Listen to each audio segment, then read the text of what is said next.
Good morning आप सभी को। उम्मीद करता हूँ कि आप अच्छे होंगे, मस्त होंगे, स्वस्थ होंगे, तंदुरुस्त होंगे। साथ ही आपकी तैयारी बीपीएससी 72nd प्रीलिम्स की बहुत अच्छी चल रही होगी। तो पिछले वीडियोज़ में हम लोगों ने देखा कैसे कैसे करके बंगाल का पार्टीशन होता है। ठीक है, लॉर्ड कर्जन ने इसको किया, 16 अक्टूबर को अनाउंस होता है, फिर कैसे कैसे करके बातें आगे बढ़ती है। ठीक है, फिर हम लोगों ने देखा कि 1907 में कैसे सूरत का स्प्लिट होता है। वहाँ पर रास बिहारी बोस जो हैं वो प्रिजाइड करते हैं 1907 सेशन सूरत। मैंने आपको याद कराया GDR 1905, 6, 7 गोखले, दादा भाई, रास बिहारी बोस। तो ऐसे करके ये तीनों आपको याद रखना है। यहाँ से जो है आपके क्वेश्चन अब जो है धीरे धीरे करके क्वेश्चन पूछने की प्रोबेबिलिटी जो है इन टॉपिक से स्टार्ट होती है और 1947 तक सबसे ज़्यादा जो क्वेश्चन पूछे जाएंगे आपके पेपर में 20 से 22 क्वेश्चन जो आएंगे डायरेक्ट जो आएंगे वो यहाँ से आएंगे। ठीक है, मैक्सिमम क्वेश्चन 15 से 16 क्वेश्चन।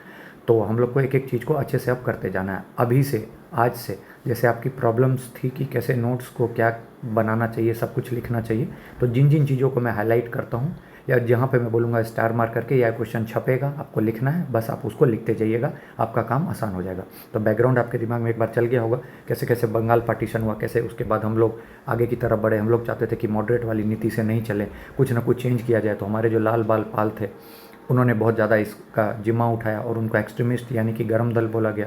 ठीक है, लेकिन बात हुई नहीं। क्यों? क्योंकि उन लोगों ने जो है ब्रिटिशर्स ने मॉडरेट्स को थोड़ा सा लालच दिया कि हम आपको कुछ देने वाले हैं, और इस लालच में मॉडरेट्स फंस गए और वो मॉडरेट और एक्सट्रीमिस्ट के बीच में जो है सो एक पंगा खड़ा हो गया और बाद में सूरत स्प्लिट हो गया। ठीक है, तो वही सूरत स्प्लिट कहलाता है। ठीक है, अब हम लोग तब देखेंगे कि दोनों एक आगे, जब हम लोग अभी देखेंगे लखनऊ सेशन, लखनऊ पैक्ट, जिसमें AC मजुमदार प्रिजाइड करेंगे। ठीक है, और आपको बहुत अच्छे से पता है कि उसमें राजकुमार शुक्ला वाला जो था आपने पढ़ा होगा, गांधी जी आते हैं और उसमें मॉडरेट, एक्सट्रीमिस्ट, मुस्लिम लीग सब एक हो जाते हैं। तो वो मैंने आपको एक बार एक नज़र बता दिया आगे का। क्यों? क्योंकि आप लोगों ने पहले से भी पढ़ के रखा होगा। तो आइए स्टार्ट करते हैं आज का लेक्चर। ठीक है, स्टार्ट। तो मॉर्ले मिंटो रिफॉर्म जो था 1909 का आया। क्यों? क्योंकि आपको मैंने इससे पहले बताया था कि उन लोगों ने बोला था कि हम आपको कुछ ना कुछ देंगे। तो मॉडरेट को इंतजार था कि हम लोग को कुछ ना कुछ मिलेगा, इसीलिए वो एक्सट्रीमिस्ट की बात को नहीं माने। तो अब टाइम आ गया था कि उनको कुछ मिलता है, तो देखते हैं कि उनको क्या मिला। तो मॉर्ले मिंटो रिफॉर्म 99 का जो होता है उसमें होता क्या है कि अक्टूबर 1906 में आगा खान जो है लॉर्ड मिंटो से मिलते हैं। तो आपको पहली चीज़ कैसे लिखना है, आपको लिखना है आगा खान लिख देना है और उसके सामने में लिख देना है कि लॉर्ड मिंटो से मिले, मेट मिंटो, और यहाँ पे लिख देना है कि गोखले ने मिले मॉर्ले से। चूँकि आपको बहुत अच्छे से पता है कि 1909 का जो मतलब रिफॉर्म था वो मॉर्ले मिंटो रिफॉर्म कहलाता है। तो मतलब दो हैं, तो मतलब दोनों ने मिल के दिया होगा। तो एक से मुस्लिम लीग के नेता मिलते हैं, एक से हिंदू के नेता मिलते हैं। अब दोनों में क्या चीज़ होती है उसको हम देखते हैं। तो जैसे ही आगा खान मिलते हैं मिंटो से और बोलते हैं कि हमको सेपरेट इलेक्टोरेट चाहिए, मतलब कि एक हम लोग को अलग से जगह दे दो, अलग से एक राज्य जैसा दे दो, वहाँ पर लोग भी हमारे रहेंगे, वोटिंग भी हम ही लोग करेंगे। तो ये चीज़ उन्होंने जो है सो उनसे डिमांड किया और उन लोगों को ये चीज़ मिल गया। और उन लोगों ने वहाँ ये भी बोली थी कि जहाँ पे मुस्लिम का रिप्रेजेंटेशन जो है न्यूमेरिकल स्ट्रेंथ से ज़्यादा हो, मतलब ज़्यादा से ज़्यादा जो है मुस्लिम का वहाँ पे मेजॉरिटी वगैरह टाइप हो। मतलब ये देखिए कुल मिलाकर ये बात, जगह भी तुम्हारा, आदमी भी तुम्हारे, सब कुछ उनको ही चाहिए। तो बाद में आप पढ़िएगा कि गांधी जी ने इसको जो है सो मतलब इस पर आलोचना की थी कि भाई अगर तुम्हें लगता है कि ये तुम्हारे आदमी है और जगह तुम्हारा है तो फिर भाई वोटिंग पूरे तरीके से होने दो ना। ये तुम क्यों बोल रहे हो कि वोटिंग भी हमारे आदमी हम ही को करेंगे, ये कंपल्सन क्यों करते हो? अगर वो तुमको चाहते हैं तो वो तुमको वोट देंगे ही। तो ये चीज़ बाद में गांधी जी आवाज़ उठाते हैं। तो अभी जो है आगा खान जो है वो मिंटो से मिलते हैं। ये क्वेश्चन स्टेटमेंट बेस्ड में क्वेश्चन UPSC में पूछा गया, तो आपको लिखना है आगा खान मेट मिंटो। ठीक है, और जो डिमांड था 1909 का सेपरेट इलेक्टोरेट फॉर मुस्लिम, और वो उनको मिल गया। तो 1909 का जो है ये सबसे इंपॉर्टेंट है। तो 1909 लिख दीजिए, सेपरेट इलेक्टोरेट फॉर मुस्लिम दिया गया। ठीक है, जैसे मैं आगे फिर लिखाऊंगा 1919 में जो था कैम्पसफोर्ड रिफॉर्म, उसमें क्या बोलिएगा, डायर की इंट्रोड्यूस फर्स्ट टाइम, और डायर की कहाँ दी गई थी, प्रोविंस में। हम लोग चाहते कहाँ थे, सेंटर में। और फिर जब 1935 का एक्ट बताऊँगा तो वहाँ पर बताऊँगा कि डायर की पहली बार जो दी गई थी कब, 1919 में, उसको चेंज करके अब उसको कहाँ दे दिया गया, सेंटर पे। ठीक है, और प्रोविंशियल ऑटोनॉमी दे दी गई। ठीक है, तो आइए स्टार्ट करते हैं अब आगे। और गोखले मिले मॉर्ले से, उन्होंने डिमांड की सेल्फ गवर्निंग सिस्टम। ठीक है, गोखले ने बोला, लेकिन उससे पहले उन लोगों को जो है सेपरेट इलेक्टोरेट फॉर मुस्लिम मिल चुका था। अब ये सब एक्ट मैंने आपको बता दिया। ये जो एक्ट है ये याद रखिएगा, ये जो चीज़ है ये या तो इस लेक्चर के ख़त्म होने के बाद या तो फिर इसके अगले लेक्चर के बाद है। नेक्स्ट वीक में मैं आपको 1 घंटा पढ़ाऊँगा मॉडर्न में ही, 1 घंटा 1773 से लेके 1935 तक का। ठीक है, अपने पास 1 घंटा का मटेरियल है, उसको पढ़ लीजिएगा, आपका जितना एक्ट वैक्ट है सब क्लियर हो जाएगा परमानेंट। ठीक है। तो उसके लिए आप टेंशन मत लीजिए, एक एक चीज़, एक एक एक्ट, एक एक रेगुलेटिंग एक्ट, पिट्स एक्ट, सब कुछ को अच्छे से एक्सप्लेन करूँगा, ठीक है। तो उसके लिए आपको टेंशन नहीं लेना, ठीक है। चलिए आगे बढ़ते हैं। अब Morley Minto reform 1909 separate electorate की बात करता है। इसके अंतर्गत क्या है, जैसे वाइसराय का पोजीशन है वो लेजिस्लेटिव और एग्जीक्यूटिव में आपको पहले से ही पता होता था, तो लेजिस्लेचर में ना थोड़ा सा एक्सपेंशन हो गया, मतलब एक्सपेंड कर दिया। हम लोग को लगा कि हम लोग को कुछ ना कुछ मिल रहा है, फिर लेकिन बात वही लास्ट में ढाक के 3 पद वाली है कि वो लोग कुछ ऐसा करेंगे कि नॉमिनेटेड मेंबर्स का जो है वो बढ़ा देंगे, क्योंकि नॉमिनेटेड मेंबर्स उनके हाथ में होगा, तो वो जब चाहेंगे तो इधर उधर कर सकते हैं, और वही सीट जो हमेशा ज़्यादा रहेगी तो वो हमेशा जो है वो डोमिनेंट रहेंगे, ठीक है। तो किसी भी तरीके से हम उनको बाहर उखाड़ के नहीं फेंक सकते हैं, तो ये चीज़ हमारे साथ लगा ही रहेगा हमेशा से, ठीक है। और ये फिर लास्ट में जब टूटता है तो तब जाके जो है, जब हम लोग का डिमांड धीरे धीरे करके बहुत ज़्यादा बढ़ जाता है, तब जाके इसमें कुछ ना कुछ बड़ा चेंज देखने को आपको बाद में मिलेगा। तो अभी तक तो वही सब कुछ चीज़ चल रही है पूरे तरीके से, मतलब उन लोगों के ही हाथ में सब कुछ है। ये चीज़ मैंने आपको बोला 1909, अभी जब 1 से 2 लेक्चर बाद पढ़ेंगे तो एकदम सीक्वेंस में सब पढ़ेंगे, तब आपको ये सब चीज़ और अच्छे से क्लियर होता चलेगा, ठीक है। वही चीज़ मैंने बोल रहा हूँ कि मतलब हम लोग को ऐसा दिखाने के लिए था कि नॉन ऑफिशियली आपके पास मेजोरिटी है, बट हमारे पास कोई पावर नहीं है। ये सबसे बड़ा ये दिक्कत था मॉर्ले मिंटो रिफॉर्म का, ठीक है। तो समझ में आ गया, लेजिस्लेचर को एक्सपेंड कर दिया गया, देखने में लगा कि हमें हमारे पास पावर है, लेकिन हमको कोई पावर नहीं मिला, ठीक है। किस किस चीज़ का पावर मिला, डिस्कशन का पावर मिला, क्वेश्चन काउंटर कर सकते हैं हम लोग, बजट वगैरह पे डिस्कशन कर सकते हैं, लेकिन कोई वोटिंग नहीं कर सकते, याद रखिएगा। बजट पे डिस्कशन कर सकते हैं, वोटिंग कुछ नहीं कर सकते हैं। तो अभी तक आपको 1909 में बस वही जो मैंने मॉर्ले मिंटो के बारे में बताया क्या दिया, बस अभी इतना ही आपको लिखना है, और ज़्यादा ज़्यादा मन कर तो लिख लीजिएगा कि लेजिस्लेचर को एक्सपेंड कर दिया गया बट नो रियल पावर, ठीक है, बट नो रियल पावर, बस इतना ही, ठीक है। फिर वही चीज़ है, हम लोग को ज़्यादा कुछ का राइट नहीं था, बट ये मिला कि चलो बजट वगैरह में हम लोग बोल सकते हैं, ठीक है, लेकिन वोटिंग वगैरह नहीं मिला, तो बस यही था, डिस्कस कर सकते हैं। तो क्या ही फायदा हुआ ऐसे डिस्कशन का जब हमारी कोई बात ही सुनी नहीं जाएगी, ठीक है। अब अगर हम इसको देखेंगे कि हम लोग को क्या मिला, तो ये देखेंगे कि रिफॉर्म ऑफ 1909 जो है ये एक हम लोग को शैडो मिला सेल्फ गवर्नमेंट का, सेल्फ गवर्नमेंट का जो हम लोग को एक शैडो मिला। हम लोग तो बहुत खुश थे, मॉडरेट खुश थे, इसीलिए एक्सट्रीमिस्ट की भी बात से हम लोग सहमत नहीं किए। हम लोग को लगा कि हम लोग को कुछ ना कुछ मिल जाएगा, लेकिन क्या मिला आपको पता है, एक शैडो मिल गया, ठीक है। और बाद में जो इन लोगों ने Lord Morley rejected colonial self government for India, तो जो गोखले जी ने मांगा था उसको उन्होंने रिजेक्ट कर दिया, जबकि याद करिए मिंटो जी ने क्या बोला था, जो सेपरेट इलेक्टोरेट फॉर मुस्लिम था उसको एक्सेप्ट कर लिया। तो देखिए हमारे साथ किस तरह से डिस्क्रिमिनेशन हो रहा था, ठीक है। अब इसको क्रिटिसिज्म जो था हम लोग ने इसको कैसे किया, तो किसी भी तरह का कि जो है कोई नो रिस्पॉन्सिबल गवर्नमेंट, ठीक है, कोई रिस्पॉन्सिबल गवर्नमेंट नहीं, कॉमनल इलेक्टोरेट सेपरेट कर दिया मुस्लिमों के लिए, नैरो फ्रेंचाइजी, कोई वोटिंग पावर नहीं दिया, इनडायरेक्ट इलेक्शन जो है सो कर दिया, मतलब नॉमिनेटेड ज़्यादा रख दिया, लिमिटेड पावर दिया हम लोग को। और हमारे क्यों हुआ ये सब, तो नॉन ऑफिशियल मेंबर्स का जो वीकनेस था, इसीलिए कोई जोर ज़बरदस्ती नहीं कर पाए, इसीलिए एक्सट्रीमिस्ट चाहते थे कि हम लोग पूरे तरीके से रहें। मॉडरेट का वही प्रेयर पिटिशन था, तो उन लोग को जो समझ में आया उन लोगों ने किया, ठीक है। अब अगला चैप्टर आ जाता है स्पेक्ट्रम का, final phase of the revolutionary activities 1907 से 17, ठीक है। अब यहाँ पर क्या था, ध्यान से देखिए, 1905 से 18 तक इसमें कौन थे, यूथ धीरे धीरे करके ढीले पड़ गए थे, ठीक है, मतलब जाग गए थे, सॉरी ढीले पड़ गए थे बोलता हूँ, युग पूरे तरीके से जाग गए थे। लाल बाल पाल थे उस टाइम एक्सट्रीमिस्ट, स्वदेशी वगैरह सबसे हम लोग को बहुत कुछ सीख मिली थी। 1908 में क्या हो गया था, 7 में सूरत स्प्लिट हुआ था। आपको मैंने बताया था कि सूरत स्प्लिट होते ही ब्रिटिशर्स ने एक्सट्रीमिस्ट पर बहुत ज़बरदस्त धावा बोल दिया। 1908 में सूरत स्प्लिट हुआ, सब कुछ इधर उधर हो गई, ठीक है, स्वदेशी फेल हो गया। अब यूथ सोच रहे थे अब हम लोग को कुछ ना कुछ करना चाहिए, तो अब हम लोग क्या करेंगे, तो बोला कि चलो भाई अब हम लोग रिवोल्यूशन की तरफ बढ़ते हैं। तो धीरे धीरे धीरे करके जो रिवोल्यूशन की तरफ जो है हम लोग बढ़े। अब क्वेश्चन यही उठता है कि why the surge of revolutionaries activity, अब क्यों जो है सो धीरे धीरे करके रिवोल्यूशन की तरफ बढ़ेंगे। तो हम लोग यही बोलेंगे कि भाई देखो ऐसा था, फर्स्ट फेज था जब 1905 से 17 तक, ठीक है, तो इंटेंसिफाई हुआ, स्वदेशी वगैरह हुआ, बॉयकॉट किए, लेकिन ये लोग हमारी किसी भी तरीके से हमारी बात को नहीं सुने। किया क्या इन लोगों ने बाद में आपको जब पता होगा कि 1919 में रोलेक्ट एक्ट चला दिया, सब कुछ करके हम लोग को पूरे तरीके से दबाया जा रहा था। हम लोग के पक्ष में कुछ नहीं बोला, 1909 में ये कुछ देंगे आपको, हम रिस्पॉन्सिबल गवर्नमेंट टाइप देंगे, और हम लोग को लगा कि हाँ भाई कुछ ना कुछ तो मिलेगा गवर्नमेंट, बट हम लोग को क्या दिया, कुछ नहीं दिया। लेजिस्लेचर में एक्सपेंड तो किया, लेकिन पावर हम लोग को कुछ भी नहीं दिया। तो हम लोग ऐसे ही मतलब पूरे तरीके से मतलब दुखी थे। तो हम लोगों ने सोचा क्यों ना क्यों कुछ किया जाए, तो यही रिवोल्यूशनरी एक्टिविटी स्टार्ट होगी।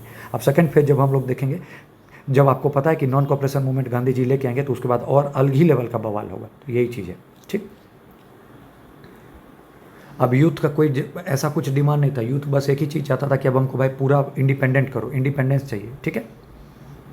और उस टाइम में ऐसा हो क्या रहा था कि रशियन जो रिवॉल्ट थी और आयरिश जो रिवॉल्ट थी उसमें ये देखा जा रहा था कि भाई अलग अलग लोग जो है ना इंडिविजुअली लोग सब जो थे वो कर रहे थे, मतलब हीरोइक, मतलब जैसे अचानक से मानिए मैं गया और ब्रिटिशर्स को एक एक ब्रिटिशर को जाके धराधर गोली मार के और अपने आप को दिखा दिया कि चलो मैंने मारा है, तो मतलब इंडिविजुअल हीरोइक जो था वो वाला एक्शन चल रहा था। मास की कोई ज़रूरत नहीं थी, अकेले अकेले लोग जाके ऐसी एसेसिनेशंस, मतलब जो गोली मार देना, हत्या कर देना, ये सब चल रहा था। ठीक है, पूरे तरीके से डकैती हो जा रही थी, मतलब मिलिट्री एक साथ गए और वहाँ पर पकड़ के सबको धराधर मार दिया। तो मतलब इंडिविजुअल हीरोइक एक्शन जो था जनता का वो स्टार्ट हो चुका था। कहाँ पे, तो ये सब जो नेशनल जो चल रहा था एक्टिविटी, तो इससे हम लोगों को सीख मिला कि भाई अगर नहीं कुछ होता है, मास पूरे तरीके से रेडी नहीं भी होगी तो हम लोग एक एक करके ही सबको उड़ा देंगे। ठीक है, और हम लोग का ऑब्जेक्टिव क्या था कि स्ट्राइक टेरर करना है, पूरे तरीके से जनता को जगा के उन लोग को जो है जनता के अंदर से जो है मतलब डर को ख़त्म कर देना, ताकि हम लोग जो है पूरे तरीके से मतलब उनको दिखा पाएँ कि हम लोग को आज़ादी चाहिए और ब्रिटिशर्स को डरा के भगा पाएँ। यही चीज़ यहाँ पे ऑब्जेक्टिव में लिखा है, ये मेंस के हिसाब से इंपॉर्टेंट है। ठीक है, अब देखिए, अब धीरे धीरे करके वही चीज़ यहाँ लिखा है कि allowed individually violent activities to take root, मतलब अगर एक एक आदमी इंडिविजुअल लेवल पे करने लग गया ना तो ब्रिटिशर्स को हम उखाड़ के फेंकेंगे, ये हमारे दिमाग में था। अब धीरे धीरे करके कैसे कैसे शुरू हुआ, तो महाराष्ट्र में रामोसी पीजेंट फोर्स इसको बलवंत फाड़ के लीड कर रहे थे, मतलब अब सब अंदर अंदर से जो है जग रहे हैं। तो महाराष्ट्र में रामोसी पीजेंट किसने, बलवंत फाड़ के, लिखिए इसको, हाँ आप ही को बोल रहा हूँ लिखने के लिए, लिखिए रामोसी पीजेंट फोर्स किसने, बलवंत फाड़ के। ठीक है, बढ़िया लिख लिया राम।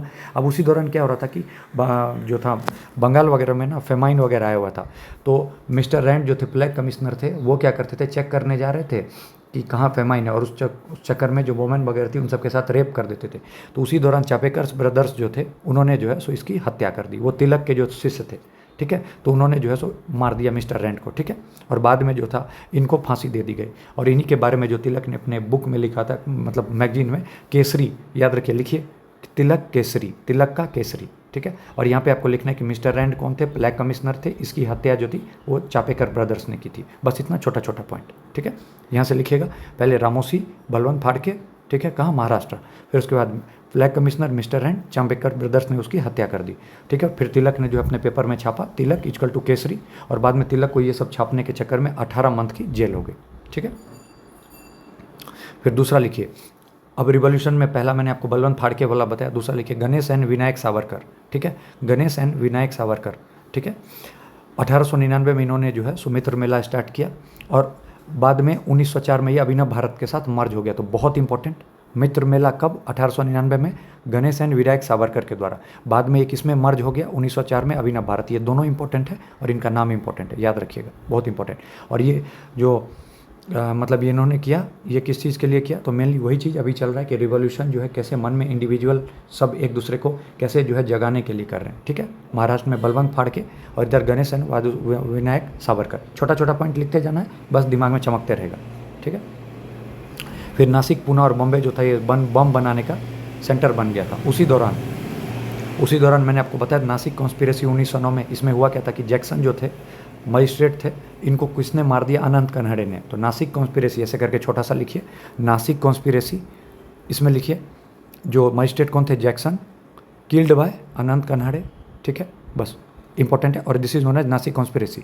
और क्यों इनको मारा, क्योंकि ये जो थे मतलब क्या कहते थे, बिना किसी को इंडियंस को बहुत मतलब बिना किसी बात के भी जो थे सजा वगैरह देते तो डिस्क्रिमिनेशन चलता था, तो इसलिए इनको मार दिया, याद रखना है। बाद में जो था गणेश सावरकर और विनायक सावरकर को जो है सो क्या दे दिया गया, आपको पता है क्या, अंडमान जेल भेज दिया गया, इंपॉर्टेंट है। ठीक है, ये तो मैंने आपको महाराष्ट्र का बता दिया। अब बंगाल में क्या चल रहा था, बंगाल में धीरे धीरे करके जो है सो ग्रुप बन रहे थे। ठीक है, तो 1870 में जो है सो सीक्रेट सोसाइटी वगैरह इमर्ज हो रही थी। मैं पुरानी बात चल रहा हूँ, मिदनापुर में जो था ज्ञानेंद्र नाथ बसु थे, कलकत्ता में अनुशीलन समिति चल रही थी। ये सब लिखना नहीं है, बस सुनते चलिए।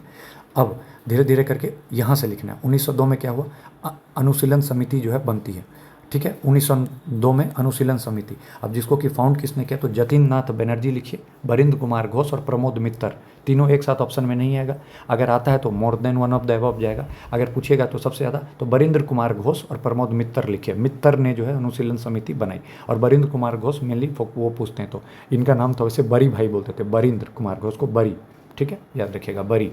ठीक है, तो याद रखना है। और ये लोग जो थे क्या करते थे, वही अंदर से ट्रेनिंग जो है ये सब करते थे, याद रखिएगा। और अनुशीलन समिति का ही जो है सो एक सब बॉडी था युगांतर, जो कि 1906 में मतलब फाउंड किया गया। और इनका जो है सो युगांतर का जो एक कथन था कि force must be stopped by force, मतलब ब्रिटिशर्स जो हम लोग को जो परेशान कर रहे हैं तो उनका फोर्स है, तो उसको बस फोर्स ही रोक सकता है, हमारा फोर्स, ठीक है। तो इंपॉर्टेंट है। तो अब आपको लिखना क्या है, तो लिखिए 1902 लिख के अनुशीलन समिति लिखिए, फाउंडेड बाय लिखिए, तीनों खत्म। और आपको कहानी तो बैकग्राउंड पता है कि हम लोग क्या पढ़ रहे हैं कि कैसे करके इंडिविजुअल जो है सब हीरो जो है सो जगेंगे। तो पहले महाराष्ट्र का जैसे क्या था, बलवंत फाड़के वाला था, अब हम लोग बंगाल में देख रहे हैं। तो 1902 अनुशीलन समिति, इसी का जो है सब बॉडी युगांतर 1906 में बाय बरिंद्र कुमार घोष और भूपेन्द्र नाथ दत्त, और ये 1906 में, ये 1902 में, ठीक है, याद रखना है। बढ़िया बढ़िया, ठीक है।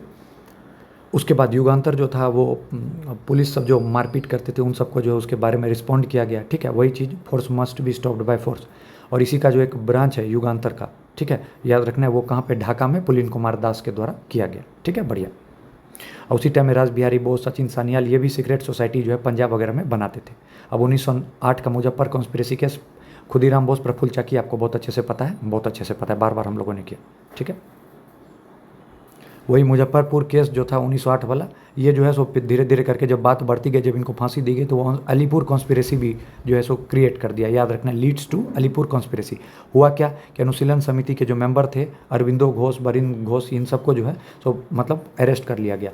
देखिए अरविंदो घोष तो छूट गए, क्यों, क्योंकि इनको CR दास ने बचा लिया। तो यही क्वेश्चन आपके क्वेश्चन में पूछा जाता है, स्टार मार्क करके लिखिए, आपको बोल रहा हूँ कि लिखिए, जो मुजफ्फरपुर केस के बाद जो है वो कहानी अलीपुर कॉन्स्पिरेसी तक पहुंच गई, उसमें अरविंदो घोष जो थे वो बच गए, क्योंकि उस क्वेश्चन ये पूछा जाता है कि उनको किसने डिफेंड किया, तो उनको डिफेंड किया CR दास ने, और बाकी जो बरिंद्र घोष थे इन सबको जो है सो डेथ पेनल्टी हो गई। तो ये क्वेश्चन पूछा जाता है, अरविंदो घोष को किसने बताया, तो याद रखना CR दास, क्योंकि आपको पता है कि CR दास बहुत बड़े लॉयर थे, और इन्होंने मोतीलाल नेहरू के साथ मिलकर स्वराज पार्टी की गठन की थी। अभी हम लोग आगे देखेंगे, ठीक है, बहुत अच्छे से पता है, ठीक है। अब 1909 में 12 डकैती वाला जो था पुलिन कुमार दास, ठीक है, याद रखना है कि 1908 में जो है 12 डकैती हुई थी, किसने किया था, पुलिन कुमार दास ने, ठीक है। 1912 में आ जाइए, दिल्ली कॉन्स्पिरेसी केस, बहुत इंपॉर्टेंट, स्टार मार्क कीजिए। दिल्ली कॉन्स्पिरेसी केस, इसमें क्या है, रास बिहारी बोस प्लस सचिन नाथ सान्याल प्लस बाघा जतीन, तीनों का नाम है, ठीक है। दिल्ली कॉन्स्पिरेसी केस याद रखना है, स्टार मार्क करके, Delhi conspiracy case 1912, Delhi conspiracy case 1912, Delhi conspiracy case 1912, Sachin Nath Sanyal, Ras Bihari Bose और बाघा जतीन, ठीक है। हुआ क्या था कि रास बिहारी बोस जो थे वो देहरादून गए और एक क्लर्क की तरह काम कर रहे थे, और उनका दिमाग में था कि लॉर्ड हार्डिंगे जो है उनको ख़त्म करना है, और 1912 में ही क्यों ख़त्म करना है, तो दिल्ली दरबार लगा था, कैपिटल वगैरह चेंज हुआ था, तो याद है ना। तो उन्होंने क्या था, लॉर्ड हार्डिंगे को मारने के लिए जो था पूरे तरीके से प्लान बनाया था। और लॉर्ड हार्डिंगे की एक गाड़ी होती थी उस टाइम में, जो रथ टाइप की आती थी, वो उसी से डेली जाते थे। तो ये किसी छत के पीछे में छुपे हुए थे, मतलब कपड़ा जो ड्रेस पहन के, ताकि मतलब लोगों को लगे कि औरत हैं, तो उस टाइप से मुंह ढक के ये छुपे हुए थे। तो जैसे ही उनकी गाड़ी गई उन्होंने बम फेंका, तो बट उस दिन क्या था कि कोई और उनकी पालकी टाइप जो गाड़ी होती है वो मांग के ले गए, तो वो जो थे उस गाड़ी में सवार नहीं कर रहे थे, तो इसलिए वो तो बच गए, ठीक है। लॉर्ड हार्डिंगे बच गए, और उसके बाद जो था ये लोग को जो है सो पकड़ लिया गया, और ये फिर धीरे से जो है ये लोग भाग गए। तो ठीक है, यही चीज़ यहाँ पे जो है, यही है दिल्ली कॉन्स्पिरेसी केस, ठीक है। तो आपको याद रखना है, ठीक है, ठीक है। अब क्या हो गया कि बाघा जतीन धीरे से जो है सो मतलब वहाँ से ये लोग सब निकल गए, ठीक है। अब बाघा जतीन जो थे वो प्लान कर रहे थे रास बिहारी बोस के साथ, ठीक है। तो ये याद रखना है आपको दिमाग में कि बाघा जतीन थे, और यहाँ से ये लोग तो बच गए, अब ये लोग कुछ बड़ा प्लान करेंगे। तो वही बड़ा प्लान जो है सो वर्ल्ड वार 1 के टाइम क्या हो रहा था कि जर्मनी जो था वो हम लोग को आर्म्स वगैरह दे रहा था, ठीक है, अगेंस्ट ब्रिटिश। तो मेनली जो आर्म्स वगैरह का डील करते थे ये बाघा जतीन जो थे वो करते थे, मतलब क्योंकि उनके पास दिमाग था कि कैसे लेना है वहाँ से, ब्रिटिशर्स को पता भी नहीं चले। तो हुआ क्या था कि बाघा जतीन जब डील कर रहे थे कहाँ पे, तो बालासोर में, तो किसी ने ना इस जो प्लान थी इसके बारे में जो था वो बता दिया था। ये बहुत कंट्रोवर्शियल है कि इनके कोई एक दोस्त ही थे, तो हम लोग को उतना डीप में नहीं जाना है, मैं आपको जितना बता रहा हूँ अब बस आप उतना याद रखिएगा कि इस पर बहुत सारी बुक भी लिखी गई कि दोस्ती में दरार वाली। तो किसी ने इन्फॉर्म कर दिया ब्रिटिशर्स को कि बाघा जतीन जो है वो जर्मनी से जो आर्म्स आ रहा है उसको रिसीव कर रहा है। तो बाद में पता चल गया और पुलिस ने उनको फिर मार गिराया, ठीक है, याद रखिएगा। और ये लोग जो प्लानिंग कर रहे थे वो क्यों कर रहे थे, ताकि गोरिल्ला फोर्स वार वगैरह करेंगे और पूरे तरीके से जो सब कुछ को बर्बाद कर दिया जाएगा, ठीक है। ये मैंने आपको बता दिया बंगाल का। सबसे पहले बलवंत फाड़के से शुरू किया था। अब पंजाब में देखिए, पंजाब के लीडर सबसे इंपॉर्टेंट, कल को क्वेश्चन पूछा जाएगा, लाला लाजपत राय कहाँ के थे, तो पंजाब के थे, इसलिए पंजाब केसरी भी बोला जाता है किनको, लाला लाजपत को। और पंजाब में उस टाइम में क्या समस्या थी, तो पंजाब में जो था लैंड रेवेन्यू बहुत ज़्यादा बढ़ा दे रहे थे, इरिगेशन टैक्स बहुत ज़्यादा ले रहे थे, ज़मींदार से काम वगैरह जो किसान वगैरह से काम करा के उनको पैसा वैसा नहीं दिया जा रहा था, तो बहुत सारा जो दिक्कत था, ठीक है। और गवर्नमेंट जो थी वो कुछ भी नहीं कर रही थी। उसने तो सबसे पहले देखा कि लोग जो है कुछ ना कुछ प्लान बना रहे हैं, तो सबसे पहले उन्होंने जो है पॉलिटिकल बैन लगा दिया पॉलिटिकल मीटिंग वगैरह पे। तो मतलब जनता हर जगह परेशान थी, बट वही था कि अब इंडिविजुअल हीरोइज्म का टाइम आ रहा था, तो सब लोग एक साथ जो थे वो मतलब जगे हुए थे। तो पंजाब में कौन थे? लाला लाजपत राय, आपको याद रखना है, ठीक है। अब अब्रॉड में क्या हो रहा था, मैंने आपको पहले भी बता दिया था कि Shyamji Krishna Varma Indian house at London जो है वो मतलब इस्टेब्लिश करते हैं। बहुत इंपॉर्टेंट, डायरेक्ट कॉपी में लिखिए, आउटसाइड इंडिया लिख के Shyamji Krishna Varma Indian house at London, ठीक है, याद रखना है। और इंडियन हाउस एट लंदन में और कौन कौन थे? तो वी सावरकर थे, ठीक है, लाला हरदयाल और मदन लाल ढींगरा, तो याद रखना है, ठीक है, बहुत इंपॉर्टेंट है, ठीक है। और आपको फिर बहुत अच्छे से पता है कि विलियम कर्जन विली को जो है मदन लाल ढींगरा ने जो मारा था, ठीक है, याद है ना, बहुत इंपॉर्टेंट, मैंने पहले भी आपको बताया था। मदन लाल ढींगरा ने जो है कर्जन विली की हत्या की थी, जिसके बाद जो है सब लोगों ने बोला कि अब लंदन सेफ़ नहीं है। मतलब इंडियन हाउस एट लंदन जो था श्यामजी कृष्ण वर्मा ने जो बनाया था, और बाद में जो था आपको पता है मदन लाल ढींगरा ने बाद में जो है सो विलियम कर्जन विली की हत्या कर दी थी। तो ये क्वेश्चन बार बार पूछा जाता है कि विलियम कर्जन विली की हत्या किसने की? मदन लाल ने ढींगरा ने की। इसको स्टार्ट मार करके लिखिए, और बाद में इनको फांसी दे दी गई। तो इंपॉर्टेंट है, याद रखिए, लिखिए अभी के अभी, ठीक है। अब धीरे धीरे करके जब लंदन में ऐसा कुछ होने लग गया, तो इन लोगों को लगा कि भाई कहाँ जाना चाहिए, तो इन लोगों ने बोला पेरिस और जेनेवा चलते हैं। और वहाँ पर अलग अलग रिवोल्यूशनरी एक्टिविटीज़ स्टार्ट हुई। वहाँ पे किसने लीड किया? तो मैडम भिकाजी कामा ने, अजीत सिंह ने, ठीक है। आपको एक छोटा छोटा पॉइंट बना के लिखना है, आधा पेज में सब आ जाएगा, ठीक है। तो पेरिस और जेनेवा में मैडम भिकाजी कामा और अजीत सिंह ने जो इसको लीड किया, ठीक है। वीरेंद्र चट्टोपाध्याय ने कहाँ से? बर्लिन से लीड किया, ठीक है। तारकनाथ दास की एक पेपर है फ्री हिंदुस्तान, तो इसको स्टार मार करके लिखिएगा। बीपीएससी ने 2 बार पूछा है कि फ्री हिंदुस्तान रिटन बाय, तो तारकनाथ दास, ठीक है, इंपॉर्टेंट है। उसके बाद आ जाता है गदर पार्टी, सैंट फ्रांस, किसको 75 बार बता दिया हूँ। लाला हरदयाल, भगवान सिंह, करतन सिंह सराभा ने था, ठीक है। एक्स सोल्जर वगैरह जो थे और पीजेंट्स पंजाब से, उसको मिलाकर ये बनाया गया था गदर पार्टी 1913। डेट के साथ लिख लीजिए छोटा सा, गदर पार्टी 1913, ठीक है, इंपॉर्टेंट है, पूछा जाएगा, ठीक है। कोमाटागारू जो थे, ये शिप क्या थी? 370 सिख को और पंजाबी मुस्लिम को जो है सो कनाडा अथॉरिटी ने जो वापस कर दिया था। कलकत्ता से निकला था कनाडा के लिए और वापस भेज दिया गया कलकत्ता में, ठीक है। तो गदर फिर लीडर ने डिसाइड किया कि कुछ आप वायलेंट करेंगे, ठीक है। और वो मतलब क्या कि क्योंकि फाइटर्स जो थे वो चाहते थे इंडिया जाना, ठीक है। और तो उन्होंने पूरे तरीके से जो है सो मतलब हिला के रख दिया था ब्रिटिशर्स को। तो याद रखना है, कोमागाटू मारू इंसिडेंट किस चीज़ से रिलेटेड है? तो जो है वही शिप था जो कि लेके कनाडा जो लेके जा रहा था सवारी को, तो उनको वापस कर दिया गया था। तो ये इंपॉर्टेंट है, डायरेक्ट याद रखना, गदर पार्टी और कोमाटा मारू इंसिडेंट के बारे में। और इसके बारे में जो बताया गया था, तो सबसे पहले जो क्या कहते हैं किस लैंग्वेज में जो बताया गया था, तो याद रखना उर्दू में। यही आपके पेपर में अभी बीपीएससी एईडीओ में पूछा गया है, ठीक है। यही क्वेश्चन करतार सिंह के बारे में यही क्वेश्चन पूछा गया, तो याद रखिएगा, ठीक, इंपॉर्टेंट है।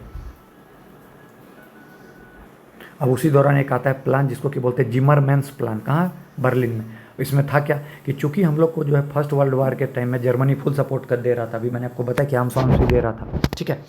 तो एक कमेटी बनती है बर्लिन कमेटी, जिसको कि हेड करते हैं चट्टोपाध्याय, लाला हरदयाल और भूपेन्द्र नाथ दत्त। याद रखना है, बहुत इंपॉर्टेंट, लिख लीजिए कि जिमरमैन्स प्लान, चूँकि during first world war Zimmermann's plan, और इसमें जो है सो इसको लीड कौन करते हैं? तो आपको ऊपर में लिखा हुआ है। फिर बर्लिन कमेटी बनती है जिसमें लाला हरदयाल वगैरह थे, ठीक है। इसको इंपॉर्टेंट मार्क कीजिए। और इन लोगों के दिमाग में था कि अब भाई धीरे से जर्मनी सपोर्ट कर ही रहा है, तो बंदूक मिल ही रहा है, तो कुछ ना कुछ ज़बरदस्त वाला आग लगाएंगे, ठीक है। तो फिर आपको पता चल गया होगा कि प्लान लीक आउट हो जाता है, और बाद में जो है सो ये लोग जो ब्रिटिशर्स पूरे तरीके से इमीडिएट एक्शन लेके हम लोग को रोक देते हैं। और इसी दौरान जो वो लोग एक चीज़ लेके आते हैं कि जिसको कि बोलते हैं डिफेंस ऑफ इंडिया एक्ट 1915। अभी ध्यान से सुनिए, अब इनको पता चल गया कि हम लोग आर्म्स वगैरह का सब कुछ कर रहे हैं। 1913 में पता है आपको, लाला हरदयाल वाला गदर पार्टी। उसके बाद हम लोग को इन लोगों को पता लग गया कि अच्छा जर्मनी इन लोग को सपोर्ट कर रहा है फर्स्ट वर्ल्ड वार 14 से 18 के बीच में। तो इन लोग को डर तो था ही कि कुछ ना कुछ तो ये करने वाले हैं। तो इन लोगों ने देखा कि भाई बंदूक का हाई लेवल पे चल रहा है, और फिर ये प्लान कहीं लीक हो जाता है, ब्रिटिशर्स दबा देते हैं। तो अब इन लोग को एक एक्ट लेके आना पड़ता है जिसके तहत ये भारतीयों को डराए। तो यही जो है डिफेंस ऑफ इंडिया एक्ट कहलाता है 1915। मतलब डिटेंशन करेंगे बिना ट्रायल के, डायरेक्ट उठा लेंगे। अब ये जो चल रहा है डिफेंस ऑफ इंडिया एक्ट 1915, अब इसको एक परमानेंट लॉ से ही बना देते हैं। तो वही आपका रॉल एक्ट 4 साल बाद आएगा, बिना वकील ना दलील, सीधा जेल। तो 1915 जो है बाद में चेंज होकर 1919 बन जाता है। जैसे 1925 का सी कैरेज एक्ट था तो अभी 2025 में बना ना। जैसे 1961 का इनकम टैक्स था तो अब 2025 में चेंज हुआ ना। वैसे 1915 का क्या है, डिफेंस ऑफ इंडिया एक्ट, वो बाद में आके रॉलेक्ट एक्ट में जो है सो बदल जाता है। मतलब बिना वकील ना दलील, सीधा जेल। ठीक है, तो वही चीज़ है। तो उन लोगों ने डिटेंशन विदाउट ट्रायल कर दिया गया। तो जैसे ही मतलब कोमेटा गारू इंसिडेंट के बाद ये सब चीज़ होता है, हमारे आर्म्स वगैरह के बारे में पता चलता है, प्लान लीक होता है, तो उन लोगों ने डिटेंशन विदाउट ट्रायल जो है स्टार्ट कर दिया। इसके बाद क्या होता है कि राज बिहारी बोस चले जाते हैं जापान।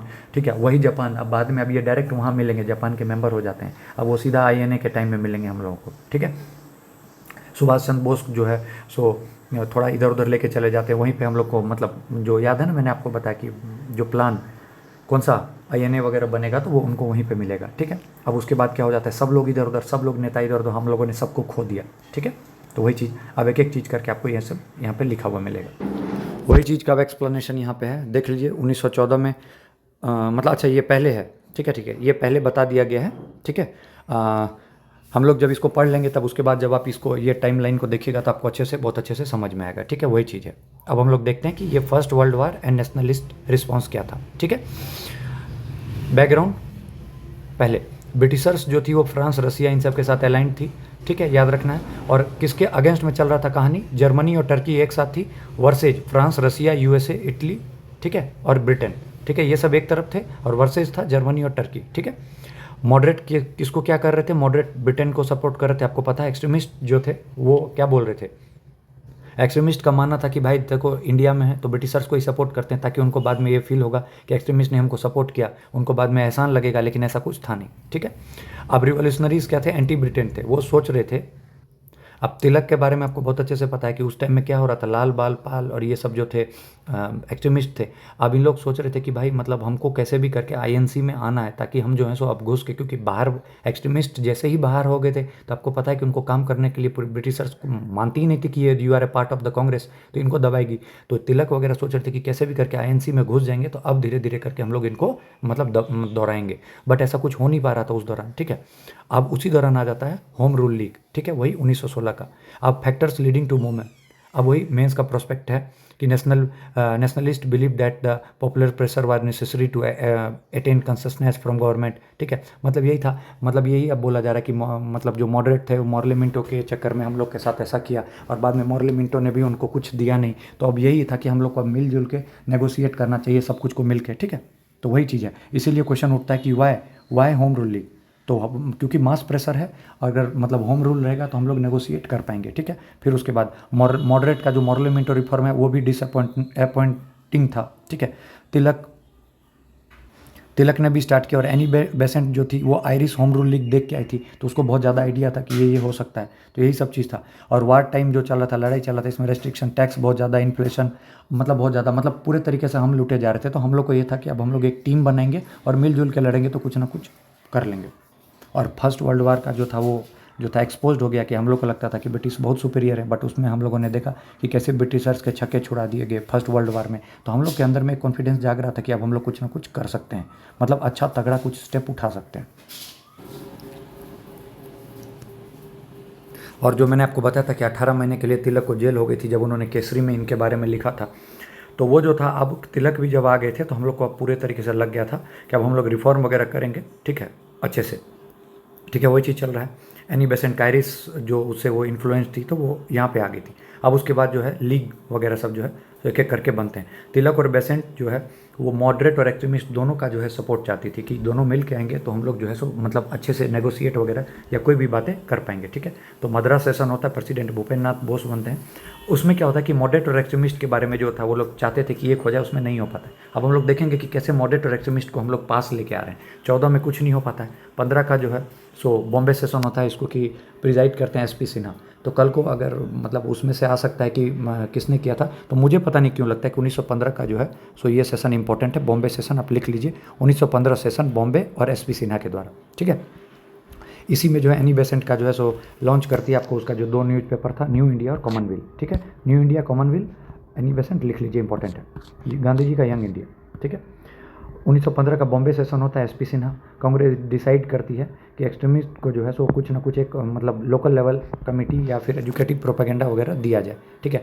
तो मतलब वो बोलते हैं उनको कि मतलब देखिए आप लोग मिलजुल के ऐसे करके साथ रहिएगा तो आपका काम बहुत ज़्यादा आसान हो जाएगा, ठीक है।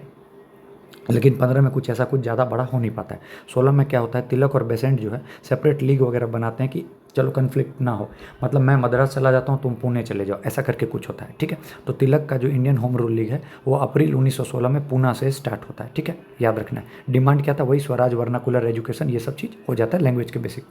तो पूछेगा कि इंडिया में सबसे पहले किसका, तो तिलक का, ठीक है। और होम रूल लीग किसका, तो दोनों का, ठीक है। कब, 1916 में। तिलक का कौन सा रीजन था, तो पूना, ठीक है। बेसेंट का कौन सा था, तो मद्रास, बॉम्बे, ठीक है, याद रखना है, ठीक है। अब उसके बाद मेथड, इसका तरीका क्या होगा, ठीक है, वही होम रूल सेल्फ गवर्नमेंट की तरह करना है, पूरे तरीके से सबको बताना है, पॉलिटिकल एजुकेशन देना है, पब्लिक मीटिंग करना है, लाइब्रेरी सब अरेंज करना है, ठीक है, ये सब चीज़। और उस टाइम में रशियन रिवॉल्यूशन वगैरह हुआ था तो हमने देखा कि ब्रिटिशर्स को कैसे करके मतलब दबा दिया गया, छोटे कंट्रीज कैसे बड़े कंट्रीज को हरा रहे, तो हम लोग को और कॉन्फिडेंस पे कॉन्फिडेंस मिल रहा है। अब बाद में बड़े बड़े नेता मोतीलाल नेहरू, जवाहरलाल नेहरू, इन लोगों ने भी हमको ज्वाइन कर दिया, ठीक है। तो इससे हम लोग पूरे तरीके से बहुत ज़बरदस्त खुश थे। बट याद रखिए 1916 का जो ये सब जब होम रूल लीग चल रहा था तो मुस्लिम थे, नॉन ब्राह्मण्स थे साउथ इंडिया के, उन लोगों ने ज्वाइन नहीं किया इसको, ये चीज़ याद रखना है, ठीक है।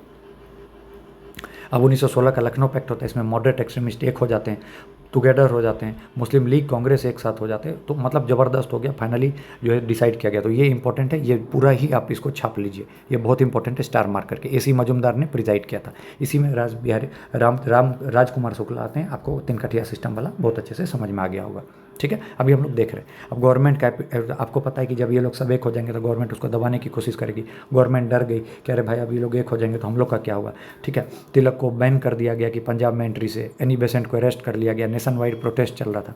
अब उसी दौरान देखिए दिमाग ब्रिटिशर्स ये सोच रहे थे कि फिर से मॉडरेट को कैसे भी करके फुसला लिया जाए, तो वो क्या करते हैं, अगस्त डिक्लेरेशन देते हैं। अगस्त डिक्लेरेशन 1917 में आता है, देखिए ध्यान दीजिएगा, अगस्त डिक्लेरेशन है, एक आता है अगस्त ऑफर 1940 में, तो अभी कभी लिख लीजिए, अगस्त ऑफर इज अनदर थिंग 1940 में, लेन लिथ वो, ये है अगस्त डिक्लेरेशन। अगस्त डिक्लेरेशन मॉन्टेग के द्वारा, वही केम्सफोर्ड, तो मॉन्टेग है ना उसमें, मॉन्सफोर्ड जो है, मॉन्सफोर्ड में जो आगे का मॉन्स है तो वो क्या है, मॉन्टेग है, और लास्ट में जो फोर्ड है तो वो है केम्सफोर्ड, तो दोनों अलग अलग थे, दोनों को जोड़ दिया गया, ठीक है। तो अगस्त डिक्लेरेशन 1917 में क्या है, मॉन्टेग ने दिया, और उसने फिर बोला कि हम लोग तुमको रिस्पॉन्सिबल गवर्नमेंट देंगे, ठीक है, उन्होंने बोला, ठीक है, याद रखिएगा। तो हम लोग के मन में चलो आ गया, एनी बेसेंट को लगा कि चलो अब ये लोग मान रहे हैं कि कुछ ना कुछ देंगे, ठीक है। तो एनी बेसेंट ने बोला चलो अब होम रूल लीग सबको छोड़ते हैं, ये लोग तुम लोग को कुछ ना कुछ देंगे। तो एनी बेसेंट जो है सो पूरे तरीके से मतलब खुश हो गई, रिलीज कर दिया गया था उनको जेल से, तब वो पूरे तरीके से खुश हैं। अब उसी के दौरान जो है 1917 में फर्स्ट वुमेन प्रेसिडेंट जो INC की, वो 1917 में कौन बनती है, एनी बेसेंट बनती है, ये चीज़ आपको दिमाग में रखना है। अब फिर क्वेश्चन उठता है कि ये जो हम लोग का होम रूल लीग चला था, ये 1919 तक जाते जाते फेल क्यों हो गया, ये क्वेश्चन उठेगा ना भाई कि मतलब आप लोगों ने मतलब जो इतना ज़बरदस्त तरीके से महाराष्ट्र से इधर उधर बलवंत फाड़के से शुरू किया था सब लोगों ने, तो ये चीज़ फेड क्यों हो गया। तो उसका रीज़न है देखिए क्या था कि अगर डिक्लेरेशन दे दिया किसने, मॉन्टेग ने, कि हम आपको रिस्पॉन्सिबल गवर्नमेंट देंगे, अब हम लोग को लगने लग गया कुछ ना कुछ सही में मिल जाएगा, ठीक है। तिलक का पैसिव रेसिस्टेंट था, ठीक है, याद रखिएगा कि मतलब और कि मतलब हम लोग पूरे तरीके से विद्रोह करेंगे, तो मॉडरेट सब बोलने लगे नहीं नहीं नहीं नहीं, हम अलग तरीके से भाई विद्रोह नहीं करेंगे, हम अलग तरीके से विद्रोह नहीं करेंगे, जैसा चल रहा है वैसे ही चलने दो, प्रेयर पिटीशन से। तो तिलक बोला बट मैं कुछ नहीं कर रहा तब। फिर एनी बेसेंट बोले कि जब सब कुछ अगर डिक्लेरेशन मिल गया है तो भाई जाती हूँ मैं, अब मेरे को क्या है, सब तुम लोग का काम हो गया। अब तिलक को वैसे जो है ब्रिटेन जाना पड़ता है, कौन से केस में, तो याद रखिएगा तिलक ब्रिटेन चले जाते उस टाइम में, क्यों, तो वी कैरोल जो थे, इन्होंने तिलक को बोला था फादर ऑफ इंडियन अनरेस्ट, याद रखिएगा बहुत इंपॉर्टेंट, वी कैरोल ने बोला था कि father of Indian unrest, India का जो है ये हालत है वो उसका कारण कौन है, तिलक हैं, ठीक है। तो इसीलिए तिलक ने केस कर दिया था, तो इसी की सुनवाई के लिए वो इंग्लैंड जाते हैं।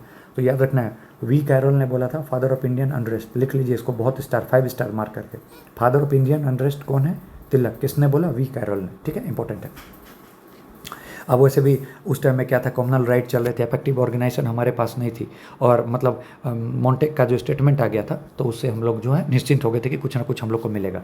तो वही पॉजिटिव गेन क्या था, तो अगस्त डिक्लेरेशन, रिस्पॉन्सिबल गवर्नमेंट, लखनऊ में मर्जर हो गया, सब एक साथ हो गए, कांग्रेस रिवाइटलाइज हो गई, मतलब एनर्जी मिलने लगी, पॉलिटिकल ओपिनियन मासेज में आने लगे, गांधी जी का बैकग्राउंड क्रिएट हो रहा था, मतलब अब जो गांधी जी आएंगे तो उनके लिए बैकग्राउंड क्रिएट हो रहा था, लीडरशिप बढ़ रही थी।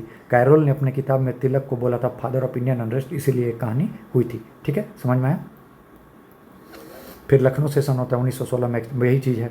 ठीक है, सेम चीज़ है, अब इसको पढ़ लीजिएगा, इसमें कुछ ऐसा नहीं है। एनी बेसेंट तिलक ने एफर्ट लगाया। ठीक है, वही चीज़ है, लखनऊ पैक्ट सब एक साथ आ गए थे। ठीक है, देख लीजिए।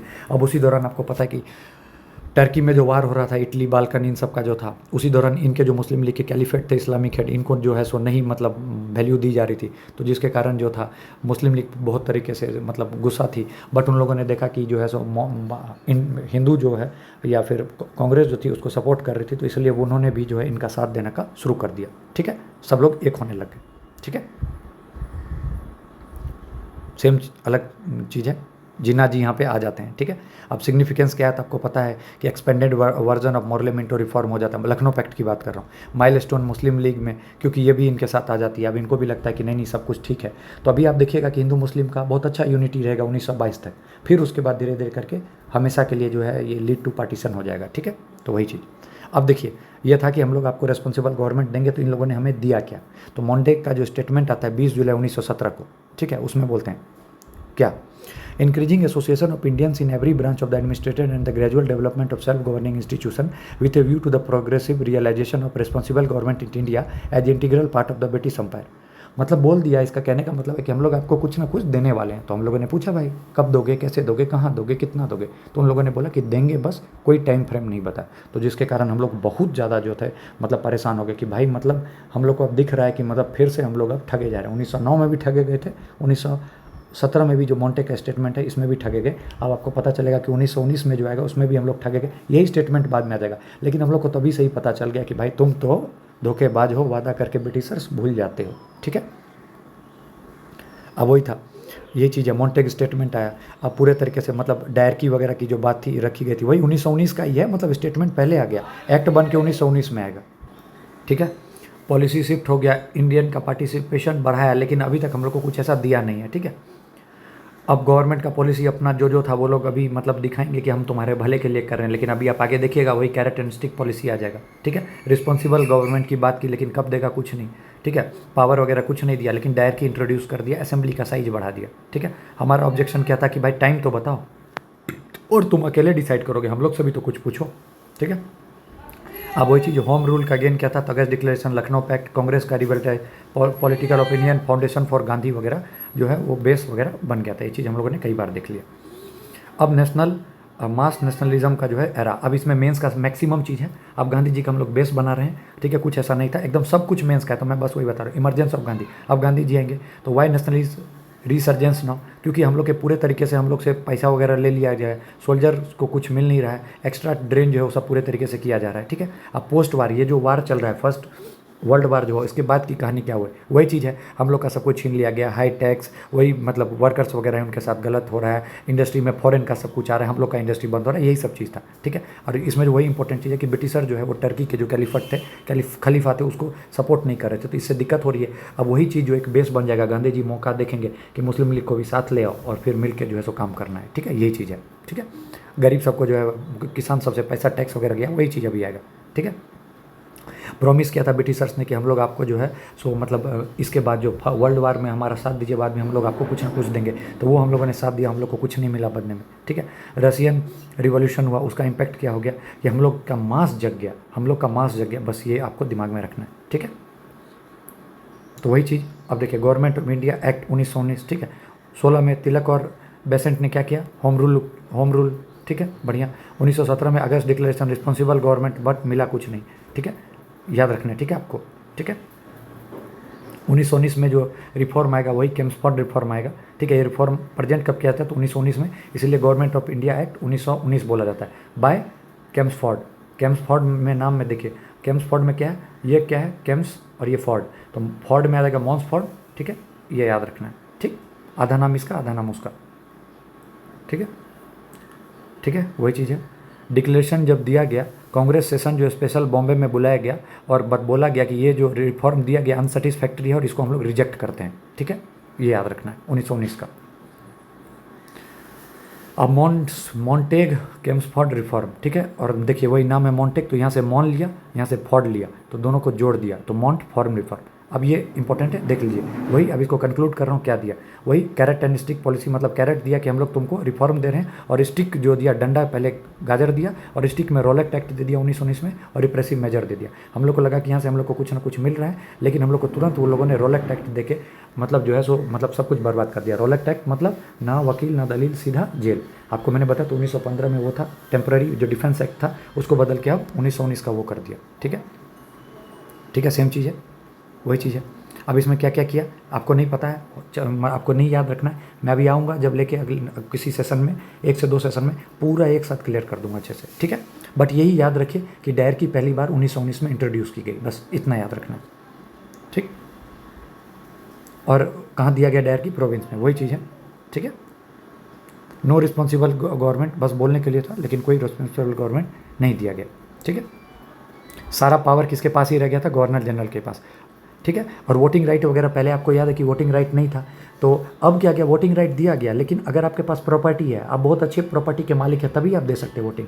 महिला के तो छोड़ ही दीजिए, अगर आपके पास पैसा है तो भी दे सकते, तो क्या ही फायदा है उसका। ये सब चीज़ मैं आपको पॉइंट बना के वहाँ समझाऊंगा, स्ट्रेस नहीं लेना, ठीक है। बाई कैमरलिज्म जो है सो लाया गया, बस इतना याद रखना है, लेजिस्लेटिव असेंबली और लेजिस्लेटिव काउंसिल में, तो सब चीज़ मैं आपको जब समझाऊंगा तो अच्छे से आ जाएगा। दायर की दिया गया कहाँ, प्रोविंसेज में। हम लोग को चाहिए कहाँ था, सेंटर में, लेकिन दिया कहाँ, प्रोविंस में, ठीक है। फिर 2 सब्जेक्ट में तोड़ दिया, रिजर्व लिस्ट और ट्रांसफर्ड लिस्ट। जितने इंपॉर्टेंट चीज़ होते हैं वो रिजर्व लिस्ट में आते हैं, वो खुद के पास रख लिया, और जो लेस इंपॉर्टेंस है वो हम लोग को दे दिया ट्रांसफर सब्जेक्ट। अभी सब कुछ बताऊंगा, डोंट वरी, सुनते चलिए बस, ठीक, ठीक है, वही है। अब देखिए इसका ड्रॉबैक क्या था, ठीक है, कि लिमिटेड फ्रेंचाइजी, मतलब हम लोग को जो था मतलब जो चीज़ चाहिए थी, हम लोग को वोटिंग राइट चाहिए था, वो नहीं, जिसके पास पैसा है वही दे सकता, तो भाई सबके पास थोड़ी होता है, ठीक है। वाइसरॉय और एग्जीक्यूटिव काउंसिल पे हमारा कोई कंट्रोल नहीं था, भाई सब कुछ उन्हीं का कंट्रोल था, तो भाई क्या ही मिला, हम लोगों ने उसको अनसेटिस्फैक्ट्री बोल दिया, ठीक है। अब इसी के खिलाफ जो हम लोग हल्ला शोर गुल ये सब करेंगे कि भाई दो, तो वही साइमन कमीशन उन इसी का जो है सो रिव्यू करने के लिए आएगा, मॉन्टफोर्ड रिफॉर्म को ही रिव्यू करने के लिए आएगा। तो अब सब कुछ जो है यहाँ से कहानी स्टार्ट होती है वाइड वाली, ठीक है, तो याद रखिएगा। अब वही चीज़ है, लैक ऑफ कंट्रोल था हमारा, उसमें नहीं था। एलोकेशन ऑफ सीट जो था वो प्रोविंस के हिसाब से उन लोगों ने बांटा, ठीक है, मतलब पूरे तरीके से। और एनी बेसेंट ने जो था इस रिफॉर्म को क्या बोला, unworthy of the England to offer, की बेकार ही इंग्लैंड ने दिया और इंडिया ने इसको एक्सेप्ट किया। तो ये इसको स्टार मार्क कीजिए कि ये कल को पूछेगा कि किस रिफॉर्म को किसने बोला कि इंग्लैंड ने बेकार ही दिया और इंडिया ने बेकार ही एक्सेप्ट किया, तो एनी बेसेंट ने, ठीक है। बाकी ये सब फॉर्डर बिल्कुल मेंस का है, ठीक है।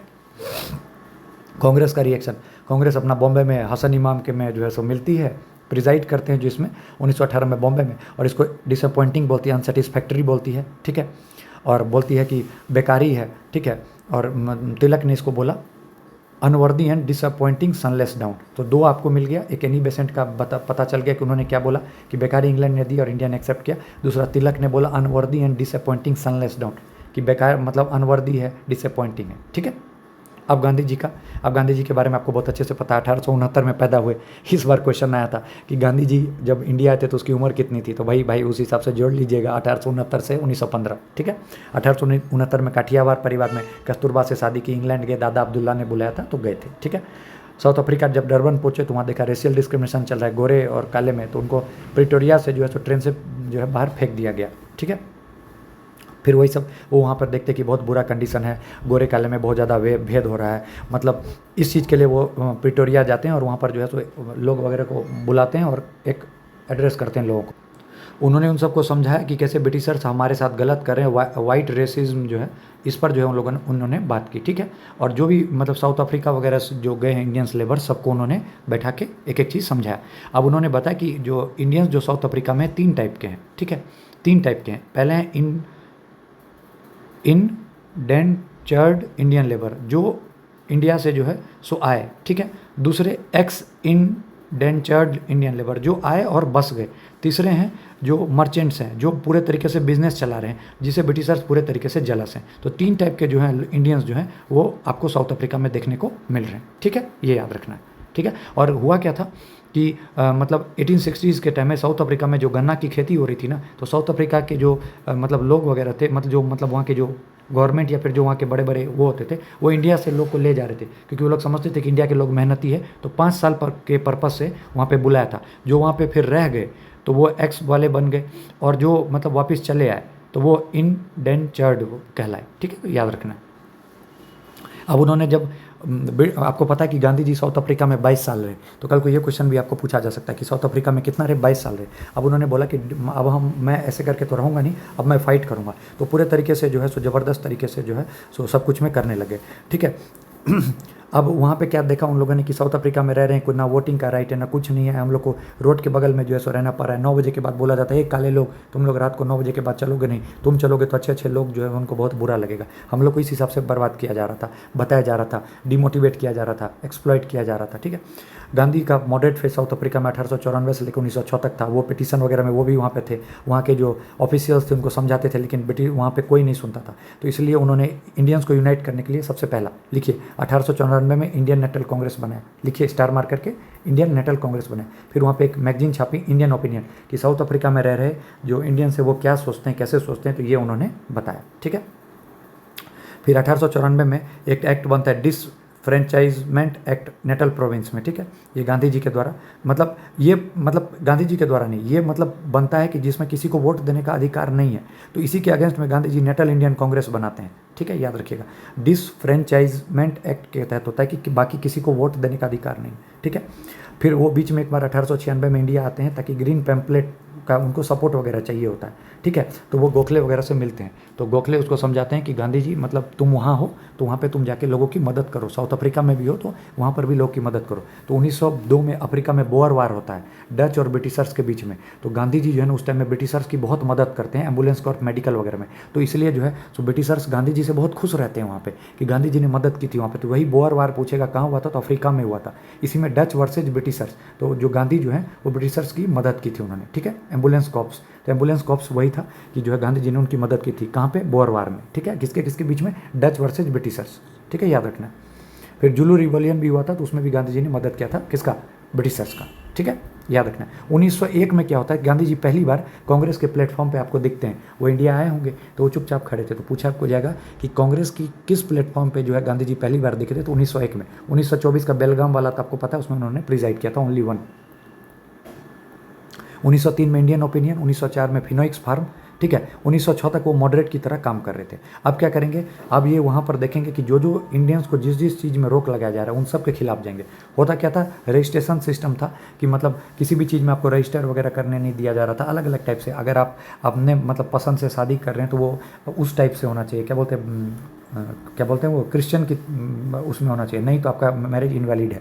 ठीक है। पोल टैक्स जो है आपको मतलब वो सब जो है ज़बरदस्ती देना पड़ेगा। ठीक है। प्रोटेस्ट जो था मतलब आप इधर से उधर जाएगा तो आपको एनी टाइम जो है हाथ में पासपोर्ट या वो लेके आपको एक गले में टांग के चलना पड़ेगा। तो गांधी जी ने ये सब जब प्रॉब्लम देखा तो पूरे तरीके से वो निकल गए। ठीक है। वो बोले, अब देखिए स्टार्ट कहाँ से होता है, रजिस्ट्रेशन सर्टिफिकेशन रिक्वायर्ड था। मतलब क्या कि मतलब कहीं भी कुछ करिएगा तो आपको रजिस्टर्ड हर कुछ में कराना पड़ेगा, बस इंडियंस के लिए था, वो भी मतलब बहुत बुरे तरीके से। तो गांधी जी ने बोला तुमको जो करना है करो, जो सजा है दो, हम इसको बॉयकॉट करेंगे, हम नहीं करेंगे। पैसिव रेसिस्टेंस एसोसिएशन बना लिया कि जो तुमको करना है करो, हम लोग कुछ नहीं करेंगे। तो इसमें गांधी जी लगातार हर कुछ में गांधी जी ने जो भी सत्याग्रह किया सब में उनको साउथ अफ्रीका में जीत मिली। सत्याग्रह रजिस्ट्रेशन सर्टिफिकेट में। ठीक है। मतलब ये था कि रजिस्ट्रेशन सर्टिफिकेट अपने फिंगरप्रिंट के साथ आपको हमेशा रखना पड़ेगा। तो गांधी जी ने जो है इसके खिलाफ जो है पैसिव रेसिस्टेंस एसोसिएशन बनाया और इसको ख़त्म कर दिया। ठीक है। ठीक है। उसके बाद campaign against restriction on Indian migration. ठीक है। एक प्रोविंस से जो अगर इधर से उधर जाइएगा तो मतलब इंडियंस को ना मतलब बहुत ज़्यादा दिक्कत करते थे, वो इधर से उधर जाने नहीं देते थे। तो गांधी ने बोला जाएंगे, जो करना है जेल में डालना डालो। स्टार्टिंग में तो बाद में जेल में डाल दिया गया, फिर उनको छोड़ दिया गया। फिर पोल टैक्स के बारे में कि मतलब ज़बरदस्ती जो बाहर से जो इंडियंस आके बसे उनको 3 पाउंड का जो है सो टैक्स देना ही पड़ेगा। अरे भाई कमाते हैं 1.5 पाउंड और देंगे 3 पाउंड का, तो कर्जा लेके कहाँ से देंगे। तो गांधी जी ने फिर उसके लिए भी पूरे तरीके से उसको भी ख़त्म कर दिया। फिर इनवैलिडेशन ऑफ मैरिज, मतलब अगर तुमने क्रिश्चियन की पद्धति से शादी नहीं की तो वो भी इनवैलिड हो जाएगा। तो गांधी ने औरतों को बोला देखो बहन तुमको ये बोल रहे हैं कि तुम्हारा शादी गलत तरीके से, औरतें भी आगे पूरे तरीके से ज़बरदस्त विद्रोह। फिर protection against Transvaal immigration act, इसमें गांधी जी ने क्या बोल दिया कि मतलब इधर से उधर हम ट्रैवल करेंगे तो तुम हमको जो है सो मतलब क्या कहते हैं ज़बरदस्ती जो है सो तुम हमको रोकोगे। तो गांधी जी पूरे तरीके से प्रोटेस्ट पर चले गए, जो प्लांटेशन थे सब जो काम करते थे सबको ले आए, खेत वगैरह के जो बागान के मालिक इन सबको, अब वो लोग भी मिल गए। तो बाद में ब्रिटिशर्स को पूरे तरीके से झुकना पड़ गया, ठीक है। फिर 1910 में आपको पता है कि वो टॉल्स्टॉय फार्म बनेंगे ट्रांसवाल में, ठीक है। अब इंडिया, गोखले जो थे मतलब क्या कर रहे थे, इंडियंस के लिए जो है सो मतलब पूरे तरीके से घूम रहे थे। गोखले क्या बोल रहे थे कि जो इंडिया में रह रहे हैं उन लोगों को भी कि तुम साउथ अफ्रीका के में जो इंडियंस रह रहे हैं उसको सपोर्ट करो यहीं से, मतलब ताकि पेपर में छपे तो साउथ इंडिया में भी देखे कि लोग हाँ कि मतलब हम भी अपने इंडियंस जो है दूसरे कंट्री में उसको सपोर्ट करेंगे, ठीक है। अब फिर आपको पता है कि जॉन रस्किन की ये किताब ऑन टू हिज लास्ट, ये बहुत इंपॉर्टेंट है, स्टार मार्क कीजिए। गांधी जी के मतलब गुरु तो गोखले थे बट गांधी जी इनको बहुत ज़्यादा मानते थे। नाम था जॉन रस्किन, मतलब इन्होंने ही लिखा था ऑन टू हिज लास्ट, जिसका मतलब होता है सर्वोदय, सबका उदय। इसी से गांधी जी बहुत ज़्यादा इन्फ्लुएंस थे। तो गांधी जी किस किस से इन्फ्लुएंस थे तो पूछेगा तो टॉल्स्टॉय याद रखना है, जॉन रस्किन याद रखना है और गोखले याद रखना है, इंपॉर्टेंट है तीनों, ठीक है। अब इन सब जो गांधी जी ने क्या, तो एक कंप्रोमाइज़ एक्ट आता है, ठीक है, इंडियन रिलीफ एक्ट बोलते हैं इसको, जिसके तहत गांधी जी जो है नेगोशिएट करते हैं लॉर्ड हार्डिंगे, एंड्रयूज और स्मिथ्स के साथ। तो याद रखिएगा ये रिलीफ एक्ट क्या है, तो साउथ अफ्रीका में जो गांधी जी सब कुछ के खिलाफ जो रोड पर आ गए थे, तो वो लोगों ने ब्रिटिशर्स को लगा कि नहीं नहीं भाई मतलब ठीक है, मतलब इन लोगों को सब कुछ जो है सो दे देना चाहिए जो ये गांधी जी डिमांड कर रहा है। तो वही चीज़ है, नेगोशिएशन हुआ, सब कुछ से इन लोग को आज़ाद कर दिया गया, जो इंडिया का डिमांड था इन सब से जो है हम लोग को आज़ादी मिल गई, वही जो चीज़ अभी आपको पढ़ा है, ठीक है, समझ में आ गया होगा। अब 1914 में गांधी जी ने डिसाइड किया कि इंडिया जाना है, तो पहले इंग्लैंड होते हुए पूरा इधर से उधर घूमते हुए फिर 1915 में आते हैं। जिस दिन आते हैं उस दिन प्रवासी भारतीय दिवस कहलाता है। डेट बताइए मुझे कमेंट में, ठीक है। अब गांधी जी ने वो एक्सपीरियंस कर लिया, वहाँ पे पोटेंशियल ऑफ मास का देख लिया, कॉमन काउज के लिए जो हम लोग को कैसे लड़ना है लर्न वगैरह किया, new resistance method of resistance भी देख लिया कि हमेशा प्रेयर पिटीशन से ही काम नहीं होगा, आगे भी हम लोग बढ़ सकते हैं, ठीक है। ये चीज़ आपको पता होना चाहिए, ठीक है। और गांधी जी का जो सबसे बड़ा आइडियोलॉजी आपको पता है क्या है, दो है, ट्रूथ और नॉन वायलेंस, ठीक है। अब ये इन्फ्लुएंस किससे थे तो मैं आपको बताया जॉन रस्किन और लियो टॉल्स्टॉय से। ये नॉन वायलेंस और जॉन रस्किन की किताब आपको पता है ऑन टू हिज लास्ट, ये दोनों इंपॉर्टेंट है, बहुत ज़्यादा इंपॉर्टेंट है, याद रखिएगा, बहुत इंपॉर्टेंट। गांधी जी का philosophy truth, non violence, celibacy, ब्रह्मचर्य, अस्तेय, अपरिहर, मतलब किसी भी तरीके से चीट वीट मत करो। और फाइनली देखिएगा तो सत्याग्रह, तो सत्याग्रह में दो आता है, ट्रूथ और नॉन वायलेंस बराबर सत्याग्रह, बहुत इंपॉर्टेंट है, याद रखिएगा। सत्याग्रह का मेथड होगा 3 टाइप से होगा। पहले तो भाई जब कुछ नहीं मतलब होगा तुम लोग फास्टिंग और हड़ताल पे, अगर उसके बाद भी देखें कि तुम कुछ नहीं करो तो नॉन कॉपरेशन, और जब लेवल 3 पे आ जाएंगे तब तो आगे ही लगा देंगे सिविल डिसोबीडियंस, ठीक है, याद रखना है, ठीक है। 3 इंपॉर्टेंट एलिमेंट गांधी जी के, मेंस में भी ऐसे ट्रायंगल बना के लिखिएगा, हिंदू मुस्लिम यूनिटी, अनटचेबिलिटी और खादी, तीनों पे गांधी जी को काम करना था और वोमेन के लिए भी, ठीक है। गांधी जी का फिलॉसफी जो था प्लूरलिज्म था, मतलब सबको लेके चलना है, सोसाइटी डाइवर्स होनी चाहिए और सबको इक्वल अपॉर्चुनिटी मिलना चाहिए, विलेज रिकंस्ट्रक्शन जरूरी है, ठीक है। सत्याग्रह मतलब ट्रूथ फोर्स, साउल फोर्स, ठीक है। गांधी जी ने बोला कि सत्याग्रह एक ऐसा वेपन है जो कि मतलब पूरे तरीके से फिजिकल फोर्स पर ये हावी पड़ेगा और हम लोग सब कुछ सत्याग्रह से पा सकते हैं, ठीक है। और सत्याग्रह के अनुसार है कि it aims at winning the enemy through love and patient suffering, मतलब कि हम लोग प्यार से जो है एनिमी का दिल जीत सकते हैं, ठीक है, ठीक है। ये और गांधी जी ने बोला कि ट्रू सत्याग्रही जो है वो जो है सो मतलब कभी भी गलत नहीं कर सकता है, चाहे कुछ भी हो जाए, ठीक है। यही चीज़ गांधी जी सबको बता रहे हैं, ठीक है। बेसिक प्रॉपर्टीज़ क्या, परसेप्ट्स क्या है, तो सत्य मतलब ऑनेस्टी होना चाहिए, अहिंसा, नॉन वायलेंस, लड़ाई झगड़ा नहीं, और तपस्या कि हमको सेल्फ सेक्रीफाइस करना है और हम लोग को आगे बढ़ना है और हम लोग को जीत तय करना है। अब गांधी जी आते हैं तो गांधी जी का स्टार्टिंग होगा अब यहाँ से, तो ये हम लोग कल से शुरू करेंगे, बट नाम याद रखिए, first civil disobedience Gandhi ji का चंपारण, फिर अहमदाबाद, फिर Kheda, non cooperation, Ahmedabad first hunger strike, ठीक है। और इन सब से गेन पाके वो आगे की तरफ बढ़ते हैं, ठीक है। तो अब हम लोग कल बाकी देखेंगे। तो all the best, thank you, मज़ा आया होगा सेशन देख के, thank you, God bless you.